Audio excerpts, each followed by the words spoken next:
The following is a presentation of the Match Talk Podcast Network.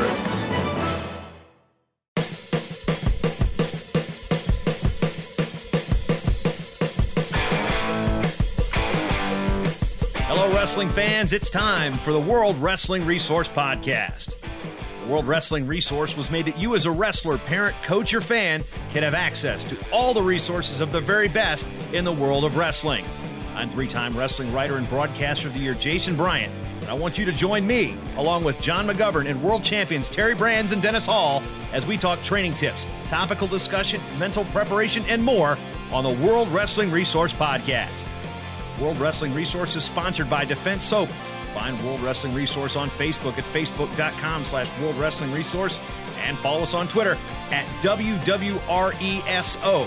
And, of course, on the web at worldwrestlingresource.com. Now on to the show as we join John McGovern, Terry Brands, and Dennis Hall. Episode 47 of the World Wrestling Resource Podcast. We are blessed again today to have Dan Gable on for our third straight episode in a conversation with Coach Gable about the recent conclusion to the USA Wrestling season proper in terms of the United World Wrestling season proper with Cadet World Championships finishing up. We'll talk about juniors, cadets, and seniors. But first, Coach Gable, it's been a busy time to be a wrestling fan. You've been back and forth between Paris and the United States, been able to to hang out here in the States and decompress a little bit. And what's this time of the calendar mean for Coach Gable? Boy, I tell you what, nothing's changed too much in my life forever. It's just like I'm into wrestling, and then I'm recovering, and I'm setting up this, setting up that. What's different is every year a little bit is that you're going on some momentum that you built during that year. So, and usually my momentum has been really good over the years. And when it hasn't been, it's like a kick in the butt and you got to get going a little more, but I'm always kicking myself a little bit. And I think that right now, based on what I see, of course, I'm in Iowa, and you could say maybe some things that are not so good right now. You could say that, but really, that's not the case, because I'm looking forward to, we have new coaches at Iowa State. And so the excitement, is always there. And so there's a lot of things being built in the future. But we have to look back at this year, especially with UWW, and don't pat ourselves on our back. Don't give yourself a pat on the back. But I'll tell you what, you can be proud because we're moving in the right direction there, the direction that is what people love. And I love the direction we went this year. Yeah, the directions. Cadets finished second. They were the last to compete, and I'm talking just freestyle here. We'll talk about women and Greco later on in the program. Junior freestyle team wins a world title. Senior freestyle team wins a world title. And for the seniors, that was the first time since 1995.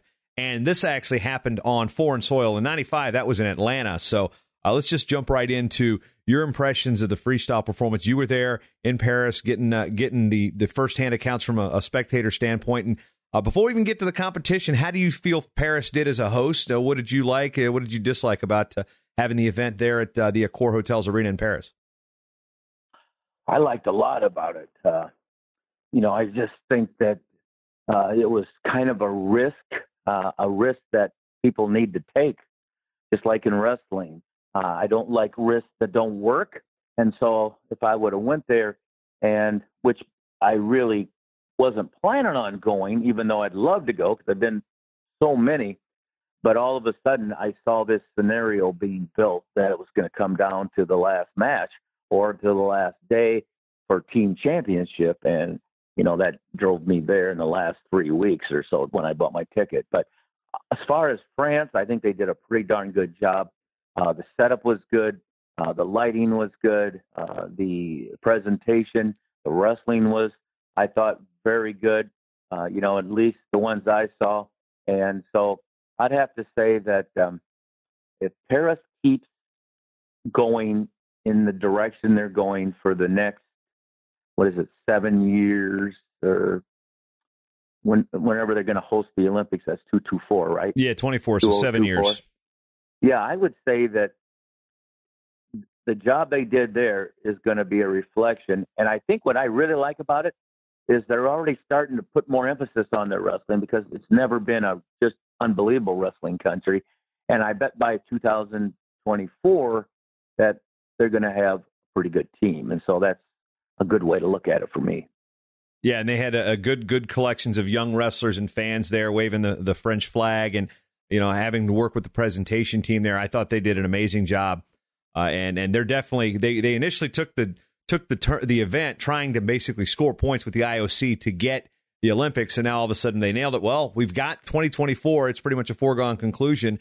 I feel they just knocked it out of the park. I know the arena security was a little tight, but I guess for peace of mind there, you don't have to worry about people not being where they shouldn't be. But I know I enjoyed Paris as a host, the hotel situation, and maybe from a destination situation. I'm curious on what Miss Coach thinks about this in terms, you've probably had to take her all over the world, and there's been some places she'd rather not go. I mean, Paris is something that as coaches and athletes' wives, you'd be like, yep, 2024 Paris, the Olympics, I think I'm going to come with you on that one.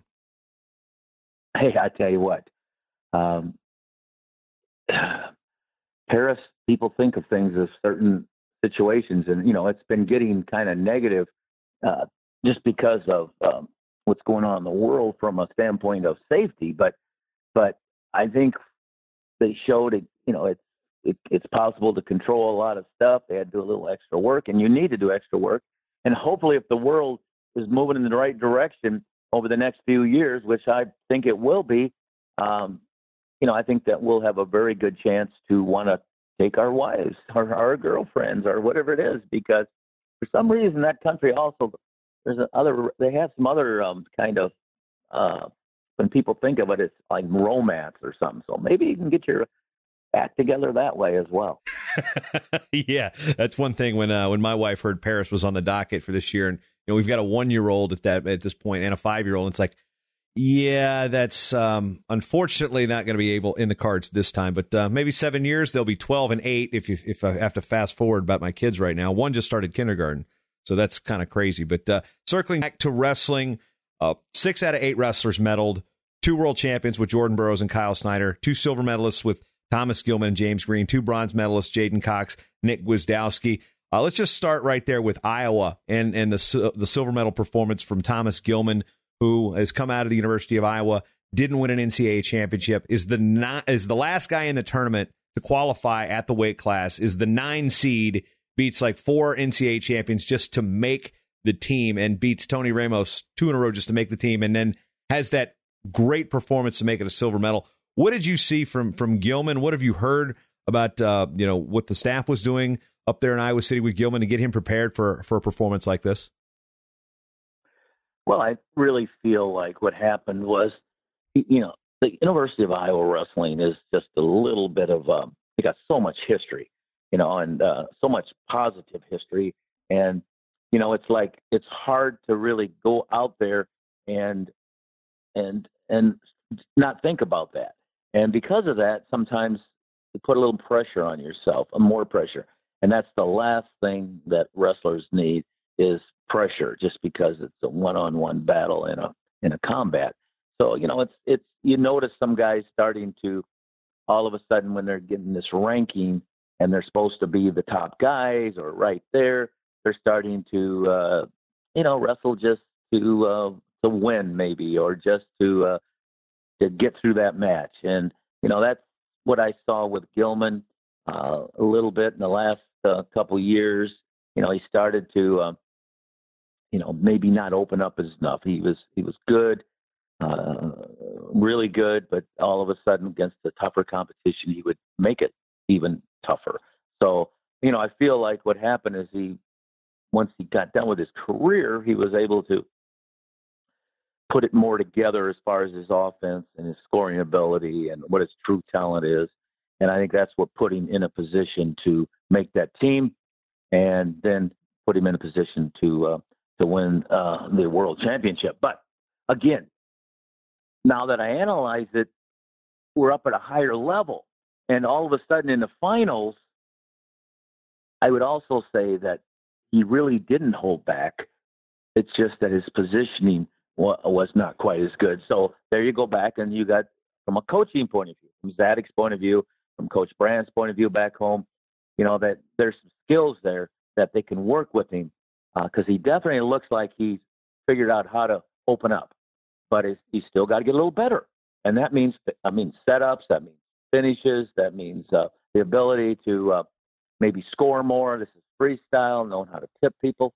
So he's got a lot to work on technically, tactically, but yet he got second in the world. So that's pretty good. Yeah. Do you feel there's something about his style of wrestling that kind of just lends itself to be a better freestyle wrestler in terms of results? Yeah, I think it does. I think he likes to get in there and make things happen. And for that, I mean, a lot of the foreign wrestlers, they're more used to taking their time into the match, shaking hands, and then kind of slowing down and working their way into it, and then boom, they hit you. Well, he likes to start from the beginning, and so he's going to have a reputation that it's going to be hard work, and because of that, he puts a fear in him. Now, moving on to the golds, we'll come back to the silver and the bronzes here. But Jordan Burroughs, at 29 years old, comes off what many would feel is a disastrous Rio performance where he did not place, as he was the defending world Olympic champion, and just reinvents himself, so to speak. What were you most impressed with Jordan Burroughs' performance over the course of the day that he wins gold? I think you've hit it just by talking the way you're talking. I just feel like he had such a good reputation going into the Olympic Games, and it didn't come just one time. It came over the events, and that he had already been there. He knew what that felt like. He's in a different world right now. He's married, he's got kids, he's got a lot of, got an agent, he's got a lot of different things going. And so, you can't forget how you got there and what keeps you there. And after the Olympic Games, I believe he analyzed probably really close. And I think he analyzed to the point that what he needed was what he needed. And he went back to some former attitudes and training, and that's probably what made the difference. Now, again, he's 29, and I don't think that's that old. I know that I've seen wrestlers wrestle much older than that and still do very well. But, you have to keep up that mental. You don't want to think about your age if you're thinking that you're not as strong or you're thinking this or that, then I think you're on the wrong page. But because you're always able to improve in one way or the other. Now, you may have to change some training tactics, and I think that's what Jordan has to do, maybe a little bit. But what got him back there is what is going to keep him there. Now, he did give up quite a few points from a standpoint of each match, or not each match, but close to a lot of matches, and he had to battle.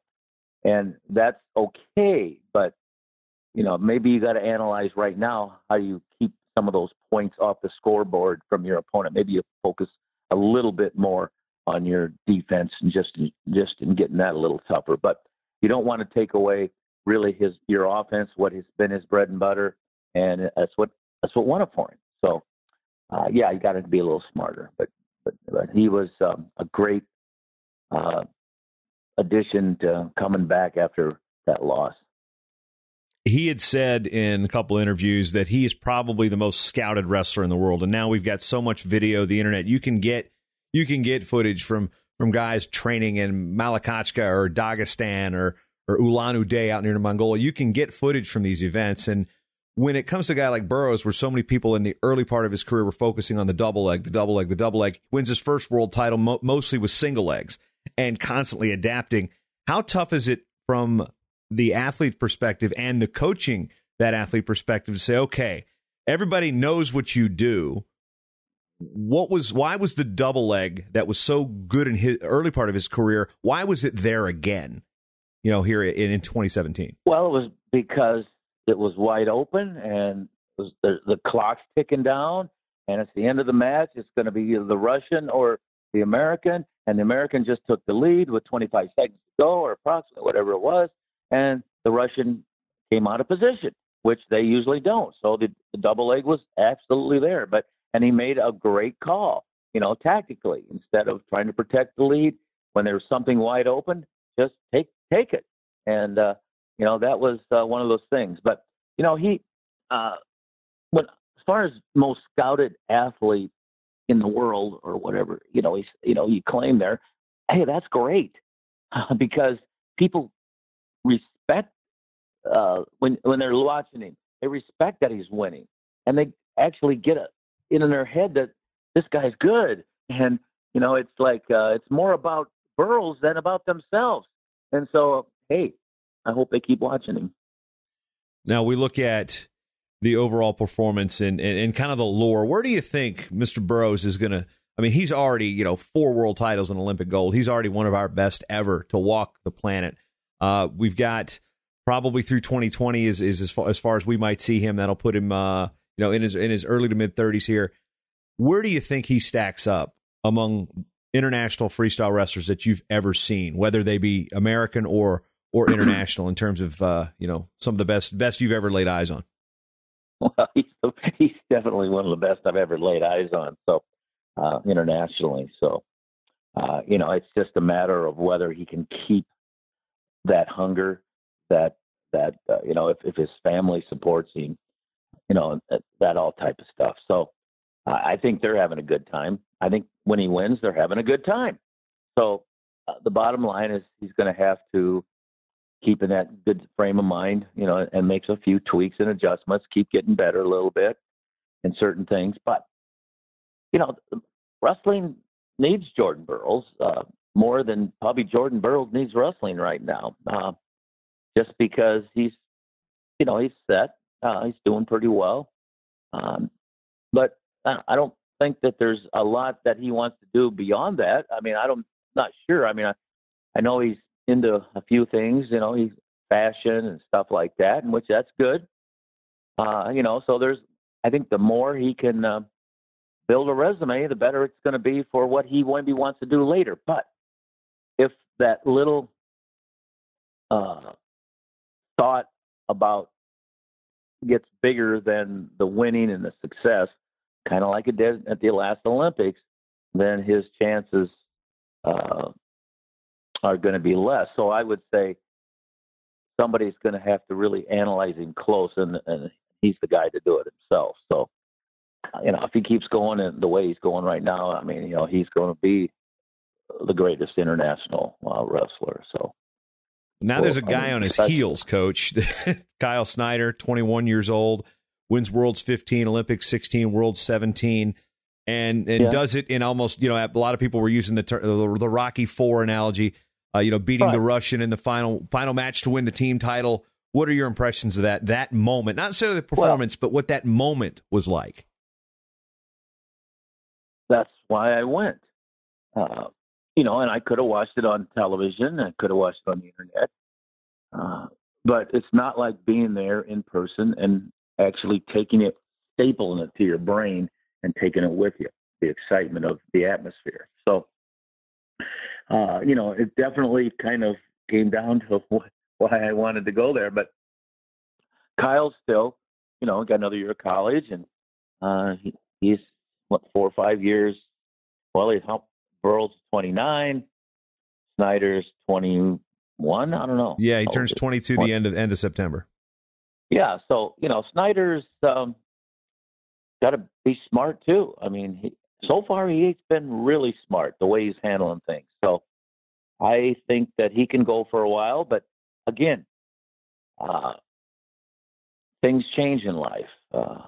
But the good ones are able to adjust and either come back the right way. And I think that, if we watch some of the really good athletes, that's probably the swimmers, they usually didn't have a longevity in there, but I think right now the one that's leading the way is, it's got like unbelievable number of medals, and he's been smart in some aspects after he's been not so smart.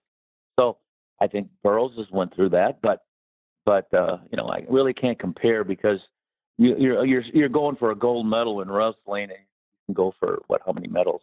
Swimming, 5, 6, 270, 7. I think. So it's different. But in our sport, we got Burroughs, we got Snyder, we got some other kids coming up. So I think our future looks good. It's just that we got to keep them together. Now with Snyder and the focus on as UWW was billing it in terms of social media, the match of the century with a guy like Sadulayev. If this was a wrestler from Poland or a wrestler from Uzbekistan, it wouldn't quite have had the pop that it does because it was a wrestler from Russia who had reeled off 5 straight worlds, I think, from the cadet level on through, skipped over juniors, does the world thing. What was it about Sadulayev that made this the most intriguing thing from a wrestling perspective? I believe it's kind of an obvious question, but U.S. versus Russia, that just kind of lends itself to, pop. No, I think there's more than, that's enough. And we need to see, we need to do more of that U.S. versus Russia stuff now that, we're on top of the world a little bit, and they're always kind of on top of the world. But, I think if you look in the way it was trending, it's been trending since 2015 maybe in Las Vegas, where Sadulayev, took verbally Snyder on then, said he could beat him, he could beat him then, so on and so forth. And so it's been in the makings for 2 years, over 2 years. And anytime you got something in the making like that, and I don't think there's been too much of a letdown on his side. Pretty confident kid, and he should be. But there's a difference in size, could be. There's a difference in style, and maybe he's underestimating. Maybe by the time 2015 went to 2017, we got a Snyder that's that much better. And Sadulayev, I don't know how much better he is or isn't, but he's obviously good. But he needed some fire, and he took it on. And I think this will probably light went under him when he goes home. And I don't know whether they'll go to state weight or not anymore, but I think he'll definitely be better because of that loss. And he took it a lot better. I don't mean easy.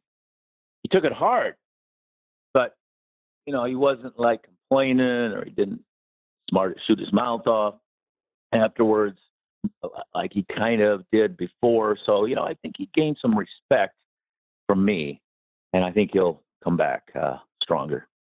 One thing that I've kind of wanted to know your opinion on is about how athletes peak for this type of event. Because if you look at Snyder's last 3 years, it's not like he's been unbeatable. He's taken losses, whereas Burroughs has lost, 5 matches in 7 years. In 2015, Snyder loses a match during the year or two, wins the world championship. Before when he wins the Olympic gold, he loses to Gazumov from Azerbaijan, who he ends up beating for the gold medal. At the World Cup, he took a couple losses, and then we're sitting there looking, is like, okay, then he comes in, and the guys that beat him at the World Cup, he is just smashing come the world championships. Where do you think Snyder learns from those matches that he'll drop throughout the course of the year? Does he learn that it's just a learning experience, or is it just a peaking situation? Yeah. I think sometimes it's just a different format. By that I mean maybe it's in an event that they're not even making weight for it, or they're not wrestling every 20 minutes, or they get more breaks. And I just think that the World Championship and Olympic Games format in the past few years has been ideal for a guy like Snyder or Burroughs.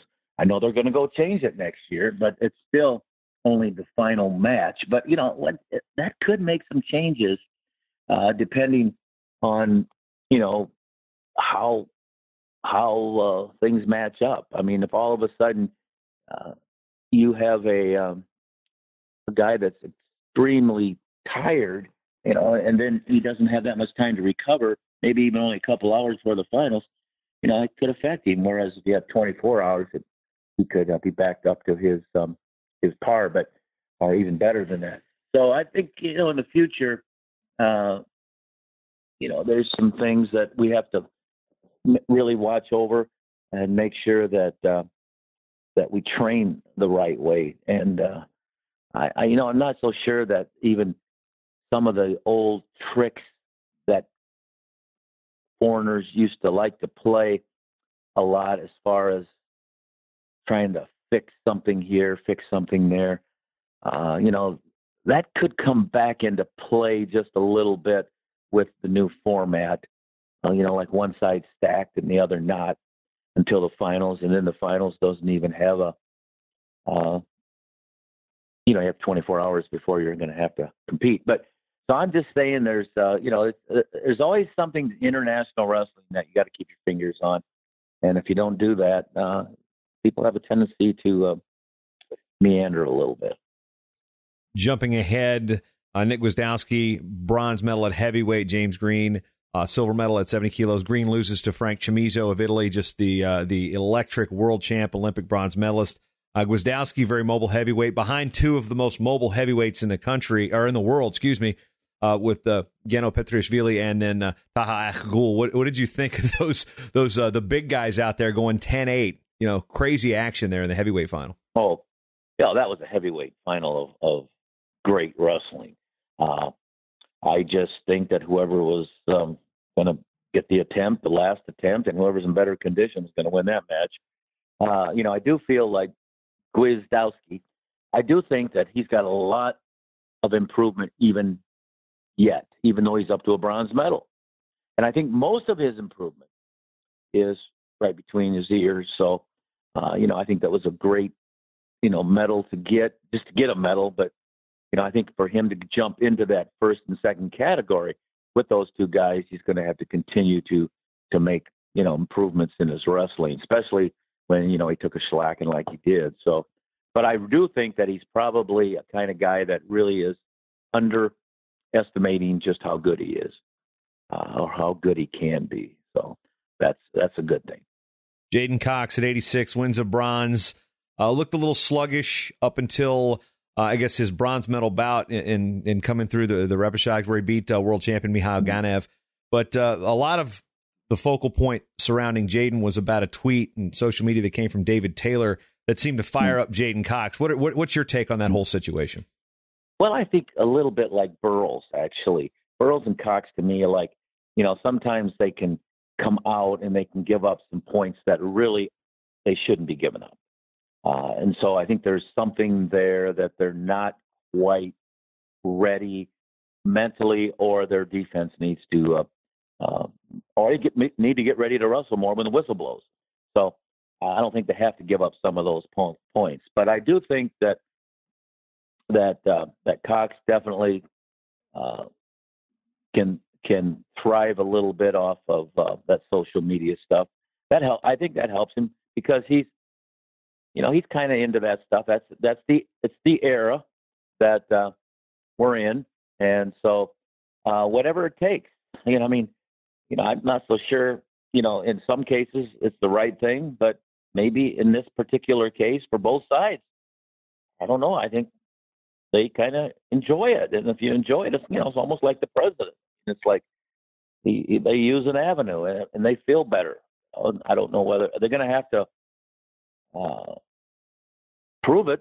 Which ones can take it to the gym with them and come out the victor. But I don't mind it.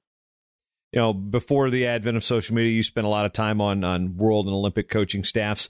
What type of internal jawing did you guys kind of have to quell as a staff between ones, twos, and threes that might be on a trip or as training partners together throughout the course of a given year? Oh, I think you have to know who can actually train with the other guy. You don't just throw them in there. You need some of that rivalry that is confronted, but most of the time you just keep it in news instead of on the mat. But it's personally, I was never one of those jaw guys, but I coached and I've been around a lot of them and a few of them, and you know what? They can stir up action. I know that when I came as an assistant coach to the University of Iowa from Iowa State, Dr. Harold Nichols at Iowa State was not a guy that was going to create a lot of, create a lot of talk out there to people to build on. But with Iowa, Gary Kurtelmeyer taught me right away, when you want to draw a crowd, you got to, put some things in the paper or put some things on the news that is like, whoa, where did that come from? And right away, one of the first things he did, and Michigan was our team to beat at that time in the Big Ten. And he just said, I remember for our first dual meet with them, first or second year, he just said, hey, Michigan doesn't like us and we don't like them. And that made headlines from his press conference. Of all the things he was talking about, that made it. And I'll tell you what, we went from we'd already built up to a couple thousand people, but we went up to 8,000 people just to come watch that event, just because of the interest that your mouth can do. So got to back it up, though. And it was a great meet. And so we backed it up, but not just us, but Michigan too. So it's one of these things that talk, and it can be cheap or it can be real. And I think some of these guys like Cox and Taylor, they're confident they can back up what they can do. Otherwise, they wouldn't be talking. Looking at, to wrap up, to put a bow on the freestyle performance at the senior level, Bill Zadek in his first full year as the head coach. He's a former Hawkeye. He's a guy that's been in the developmental system. He's been a world champion. Came into USA Wrestling as a coach, I want to say 2009, 2010, right around the time I got there, and went from the coordinator of the resident athletes there to assistant coach to now head coach. And he's kind of had his hands on every athlete in some way, shape, or form that's come through with the junior system and now the senior system. What do you see out of Bill that may be the fresh step that this program may have needed? Well, I've known him for a long time, and he's definitely knows wrestling. He definitely had a coach before he came to Iowa, and he had a dad that was definitely a pusher, and also given opportunities. Had a brother that was fabulous. He had sisters that were following, mom that was fanatic, and I'm really impressed with his skill, his technique, his tactics, the ability to actually get the guys to like him. I'm not saying he doesn't have room for improvement. He certainly does. But no, he's fit right in there and has proven it. So, again, it's like the results actually make the decision on whether what you have inside you is working. And so far, it's pretty darn good. It's just like Terry Steiner. I mean, he took on a whole new thing that he probably never even thought about when he was growing up, and he had to get talked into it. But all of a sudden, we got female wrestling going. I think they get second this year, and second in the world. So I think he's probably not happy with second, but he's probably happy with Helen and as far as what she did, but he's probably keeping parameters on these things, Terry Steiner. So no, I'm pretty impressed, and I think the only other thing that I would say, and with the coaches in Linland, I think you got a guy there that really knows what's needed. I don't think there's an example of what he's probably preaching. He probably knows exactly what he sees, but it's the athletes that got to know exactly what he sees. And I think they got to come up with that answer yet. So it's really good. We'll come back to women and Coach Steiner. That was a dynamite segue, by the way, Coach. I want to put one last thing regarding Coach Zanuck, and I can't not mention the coaches who really helped lay the foundation. Zeke Jones was kind of putting this plan together with the regional training centers, getting them to work together, not making, gone are the days of everybody needs to train here. This is one system, one thing, and letting the Mark Mannings of the world take care of Jordan Burroughs and James Green, and then the Wolfpack Wrestling Club with Gwizdowski and et cetera. and, Bruce Burnett lending that guidance, having led the program before. So I want to give those guys credit for also being part of the success, as of a number of coaches. But now you talked about Terry Steiner. You talked about the runner-up finish where they tied with Belarus on the women's side. Helen Maroulis is on another level when it comes to women's wrestling, it seems. 52-0, she outscored her opponents, won her third straight World or Olympic title in 3 different weight classes. Coach Gable, why is she so good? Well, obviously, her opponents respect her. Obviously, she's done some things to create a situation where most of the time she's just going to step out there and she has to win.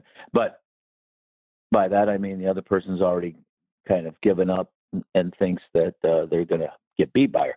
But you can't always know that that's going to happen, because there might be somebody out there that's lurking. And I'm sure that Japan right now is not going to want Helen to win the Olympics coming up here, especially after what happened in the last Olympics when she took out the number one Japanese girl. So, you really can't rest on it. You can't continue to get better because all of a sudden somebody is going to knock you off. But, I just think that she's developed the skills in a sport that's really not, it's not really fully developed yet.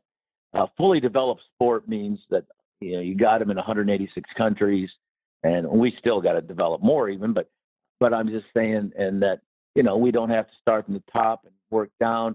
We don't, our base yet isn't where it needs to be. And because of that, as it gets better, we're going to find that girls and women, young ladies, are going to be tougher, and they are, and they're getting that way. But, you can't really just think that, that there's not room for improvement, even though she's appears to be way ahead of the rest. And whatever she's doing, she's got to continue to do that. I think what the biggest thing is, as long as she has good rapport with the coach and the coaches and with Steiner, and if he goes along with what's going on, and if there's a problem, then, they work it out. But you can't, think that nobody's going to step up to the plate, because I'm sure that that's the direction a lot of people are heading when they look at who's at the top. How do you beat that person at the top? So that's where I'm at with her.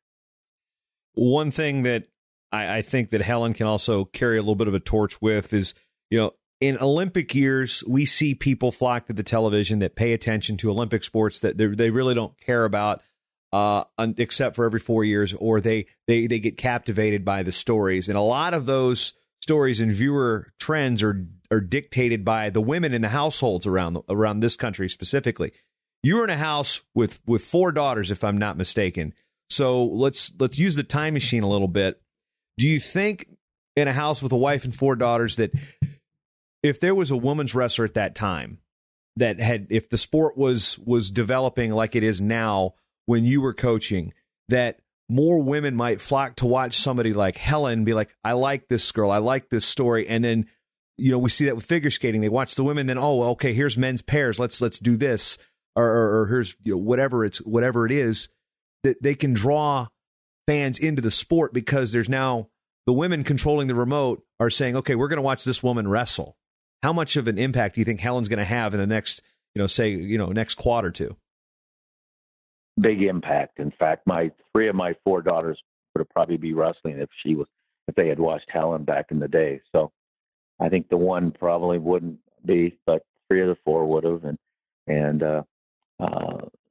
I think the other one probably would have tried, but I don't know. I don't know where she's at, so I just haven't figured her out yet from that point of view. But no, I think the thing about Helen is that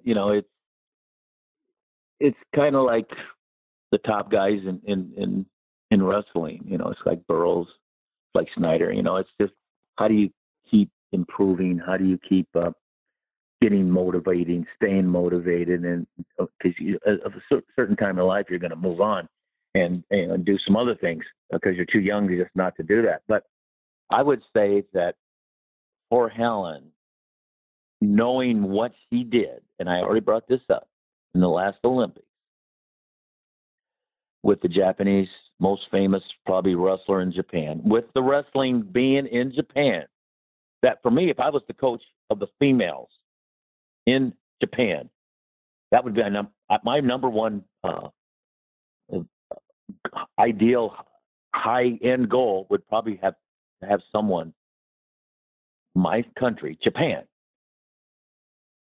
beat Helen right there, so I can get a little revenge and get back that top aspect that takes the number one wrestler. So that's kind of how I think. And if athletes can think that way, I think it keeps them moving a little bit more and not resting on your laurels.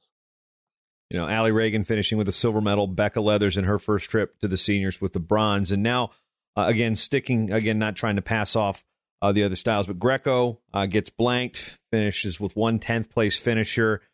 On the age group levels, Kamal Bay won a junior world title. Sevian Severado won a silver title at the Junior Worlds. Colton Schultz from Colorado won a cadet world championship in Greece. And Schultz actually wrestled both juniors and cadets at the world championships. And, you had mentioned Matt Linland and what needs to be done there briefly. You said you might have some ideas that it takes. And before we get to that, yeah. I mean, we got exciting guys coming through the pipeline. The key is just getting them on senior teams. Well, I think if those guys that are on the younger pipelines, if it's not just talent, then I think if it's an attitude, then I think we can even start pointing to those guys. So that's, for me, what Linland needs. He needs examples. And I pointed this out before. I think our examples are in American history, in Greco-Roman. But, there's not a lot of them. But, we win medals here and there and once in a while and do this. We win a team championship. But there's always, when you're kind of missing something. When I go back in my coaching career and I look at the teams that kind of just couldn't get them get them up there to another level. I just didn't have that person on that team that everybody could look to and kind of build off of. And so right now they need that. They need somebody that shows them the way to be a winner in this style, and it's above and beyond even the skill level, the genetic level. And even though we've won some medals down there and won some gold medals at the younger level, it's how they win. So we don't want to depend on just our talent, and we got to look at guys. And I bring this out. It's actually Linland himself. It's Frazier. It's Rulon Gardner. It's Joe Warren. It's another a kid from Wisconsin. They just have this attitude that gives you the win at the match. And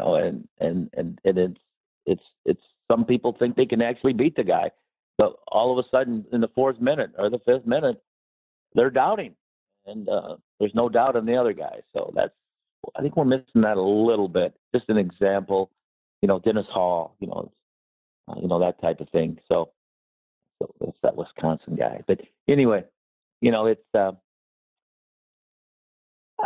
we need more of that, and I think that we can get that. So hopefully that's available at somewhere in within our mix. Now, last thing I want to touch on this episode is the age group development. We touched on the juniors, and they won a freestyle world championship. Also had medals, had champs in all 3 styles for the first time ever, with Kamal Bay winning in Greco, Maya Nelson winning in women's freestyle, and then Dayton Fix, Mark Hall, and Gable Steveson winning in freestyle at the juniors. Colton Schultz won a cadet Greco title, had 2 women finish as runners-up, and 4 cadet world champions and a 2nd place finish. So when we look at the future of USA Wrestling, not necessarily on men's freestyle side of things, but in all styles, there's a lot of focus now on the juniors and the cadet world championships. Whereas, what was that like when you were coaching and wrestlers were coming through that were at those age groups, specifically the juniors, since you had some crossover there with the college wrestlers? But what's the positive aspect? I guess again another loaded question of investing time in these athletes at the cadet and junior age groups as they move towards the senior level. Well, I just think that that's the way to go now. It was the opportunities was there before, and not like they are now.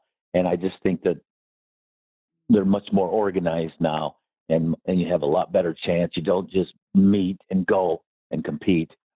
It's like you actually have training camps, and you actually have a system that is helping out. And that just makes everybody across the country a little tougher and more aware and get more exposure. So, things are developed a lot better. But I still think that, the bottom line for really success year in and year out, the Russians aren't going home and celebrating. I know they won one of the championships and they had a lot of medals, but in Japan, it had a lot of medals, and France is going to start looking towards things, and so you need those things in the future. But every year the Russians, every year it should be the Americans, and it's not just once every 20 years you win. And so it's one of these things that we got to realize that I don't even know how many golds the Russians got, but they didn't get many with amongst all these championships. And so they're going home. I don't think they're sucking their thumb and twirling their hair. I think they're home. And I think they're getting critiqued and I'm not saying yelled at, but I wouldn't be surprised. But, I just think it's one of these things that going to make them more aware of what needs to be done in the future. So, I know it's time to celebrate a little bit, but it's also time to put our sport into a new avenue of success. And you want to come right off success to be able to do that and to sustain that. And when you sustain it, then all of a sudden you become more of an authority. And wrestling needs to become more of authority. And so what I'm saying is the college system, the high school system, the USA freestyle, Greco-Roman, and the women's freestyle, and even the colleges with the females and the males, we all have to be actually thinking about the total sport right now, just not our individual what we can contribute. And we want individual contributions and coaching contributions, but always never take the sights off the total sport. And we have some pretty good chances right now. If you look at Ohio State, Penn State, what's going on beyond the state of Iowa, beyond the state of Oklahoma, and that doesn't mean Oklahoma shouldn't, let up. And that doesn't mean Iowa shouldn't let up. But we have to look and see what kind of the advances we've had, because we're making some advances. With all that said, it takes a total team. And I'm including some people that really have a difficult time becoming a total team, and that's at the highest level, sometimes UWW. But we had to do it to get back in, and so let's keep going in that direction for the future, and we might all of a sudden find ourselves an everyday TV sport. So that's my line. Wrapping up with Coach Gable here on the World Wrestling Resource. Check out all the episodes at WWRpodcast.com. Check out the World Wrestling Resource at worldwrestlingresource.com. So for the absent Dennis Hall, Terry Brands, John McGovern, and Coach Dan Gable, this is Jason Bryant. Thanks for listening.